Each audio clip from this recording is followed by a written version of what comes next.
Assalamualaikum warahmatullahi wabarakatuh. Halo teman-teman, pernah nggak sih kalian lagi main sosmed terus menemukan potongan video atau cuplikan berita yang bikin heboh banget? Namun ketika dicek video aslinya, ternyata maksudnya tidak seperti itu. Nah, ini namanya korban potong konteks.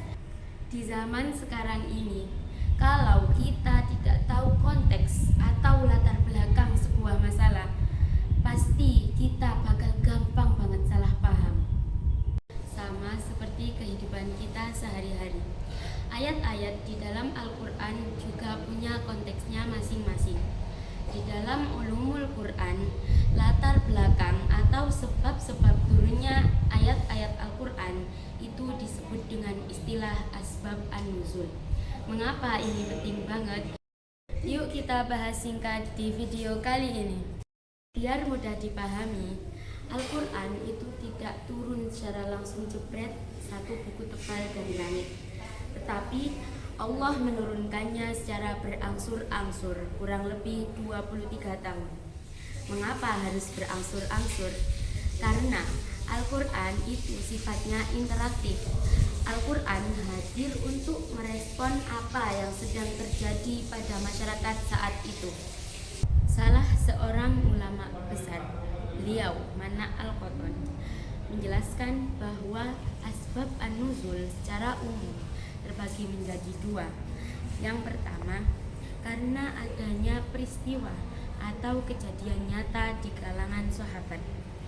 Yang kedua, karena ada pertanyaan yang diajukan kepada Nabi Muhammad SAW.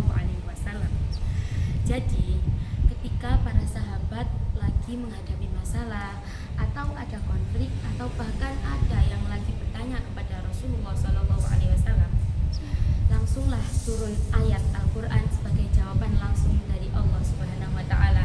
Keren kan? Sekarang, apa akibatnya kalau kita nekat membaca Al-Quran tapi tidak mau tahu sejarahnya?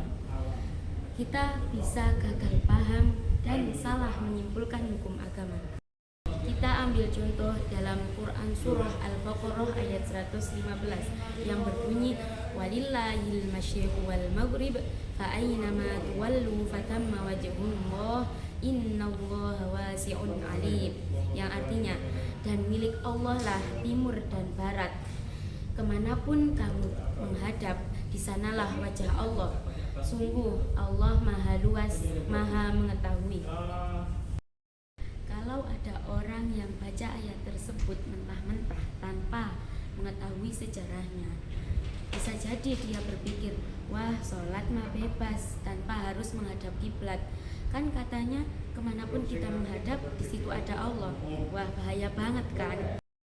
Padahal kalau kita baca sejarahnya, ayat ini turun itu Ibnu Umar membaca ayat ini ketika Nabi Muhammad SAW sedang dalam perjalanan dari Mekah menuju ke Madinah dengan mengendarai unta. Nah, beliau melaksanakan sholat sunnah dengan menghadap ke arah tujuannya kendaraan tersebut.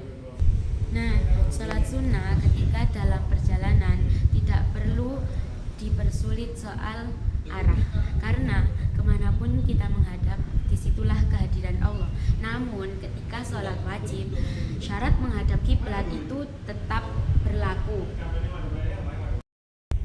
Kata salah satu tokoh kontemporer, Bapak Sahiron Syamsuddin, cerita tentang asbab an-nuzul sebuah ayat itu tidak boleh langsung dipercaya begitu saja.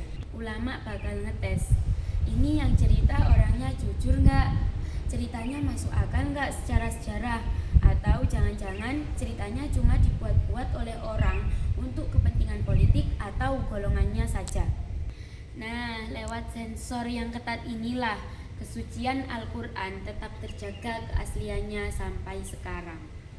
Mulanya teman-teman, belajar asbab an-nuzul itu bikin kita sadar kalau Al-Quran itu adalah kitab yang hidup dan membumi. Dengan mempelajari, memahami konteks masa lalu, kita bisa mengambil nilai-nilai universalnya untuk kita aplikasikan dalam kehidupan yang modern ini. Jadi, yuk mulai sekarang kalau ngaji jangan cuma dibaca ayatnya saja, tapi kepoin juga kisah keren di balik turunnya ayat tersebut. Jika kalian merasa video ini bermanfaat, jangan lupa klik tombol like dan subscribe ya. Saya Vika Nurmafaza pamit undur diri. Terima kasih sudah menonton dan sampai jumpa di video selanjutnya. Wassalamualaikum warahmatullahi wabarakatuh.